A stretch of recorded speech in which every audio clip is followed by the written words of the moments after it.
How does RDR1 compare to RDR2? With GTA 6 just around the corner, it's going to be interesting to see how the jump goes from a 2013 game to a 2026 game, and the jump is significant. Red Dead Redemption 2 is one of the best looking games out there. So today we're looking at the graphical differences between them both, and we're looking at some of the differences between the maps. One of the most jarring differences is between New Austin and Mexico. You can see these are the same places in both games. One just has better graphics, but doesn't have the same amount of detail. The first thing that I would like to show is the lighting system in Armadillo. I was walking around looking at the lighting system from the skybox, and it's very interesting. When looking at this windmill in RDR1, if you take your eyes off of it, the shadow keeps on going. But in RDR2, if you take your eyes off of it, the shadow stops. I'm on PC right now, with graphics set to ultra everything, and I should have no problem handling this. So I am not sure what's going on. The lighting system in RDR2 is significantly more advanced. The skybox is different. In fact, if we do a time lapse, you can see that in RDR1 the moon is stationary, and it gets lit up in weird ways from the sun. It still looks good, but you can tell it's not really an object. In RDR2 though, you can tell it is an object. It makes its own light, it moves across the sky smoother. The sun and the moon have a movement all of their own. And along with the lighting system, the skybox in RDR1 doesn't really do much. The clouds are just that, a skybox. But in RDR2, you can tell the clouds are volumetric,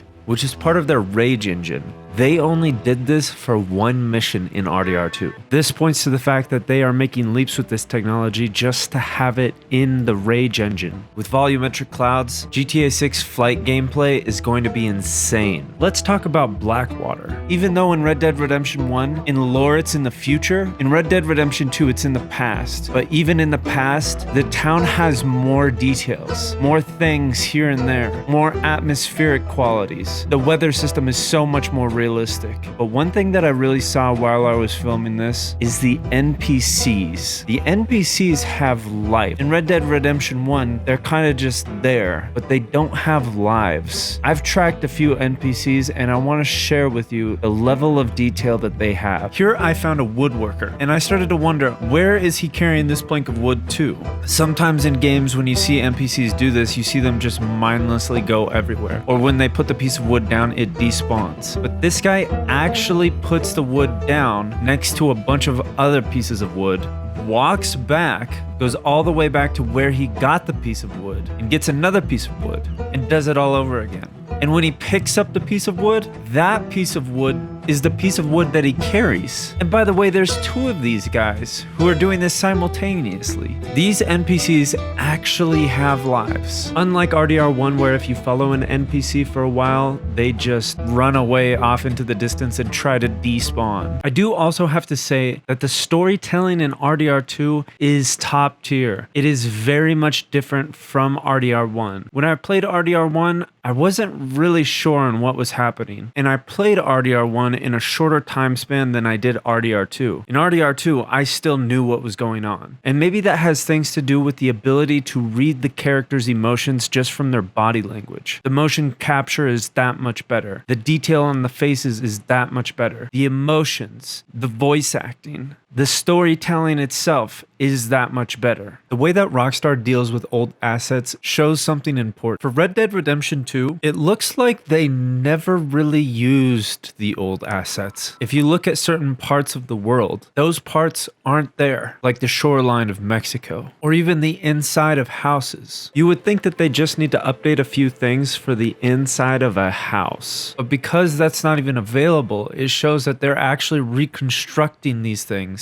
from the ground up, which makes me really excited for GTA 6. They're not reusing models at all. And if we turn to the right of Blackwater, we can see what new things they've done and what lies in the past. We basically got this river right here that stayed, but it is definitely different. One interesting part about this section of the map in RDR1 is that you can see where Valentine once was. This little hill in the river turned into an entirely different area. Although we still have hills and some of it is sort of recognizable, this became the foundation for a mountain that housed Valentine. Let's see where the river goes to. And if we look at where the river goes to, it kind of leads nowhere. As opposed to in Red Dead Redemption 2, all rivers come from somewhere. They have logic, and they have no end until they're totally unviewable out of bounds. If we look at the falling animations, RDR2 is leaps and bounds ahead. The ragdoll animations are top tier, and the environment you're in stains your clothing, like you can see here with the snow. But RDR1 has kind of a slow fall, and then you just die. It was actually hard to find a cliff in RDR1 that allowed me to fall exactly the way that I did in RDR2. Both games deal with map boundaries a little bit the same, but there is some more fluidity in Red Dead Redemption 2. Like if you try to swim across the river with John, which is the only way to get to New Austin, John actually can't swim, so he just drowns. Chickens in RDR1 have a whole life of their own. However, they don't really react the way that you would think that they would react, but it's not entirely much better in RDR2. In RDR2, they do react to you a lot more, but this chicken seemed to be made of steel. It was unmovable and did not react to me at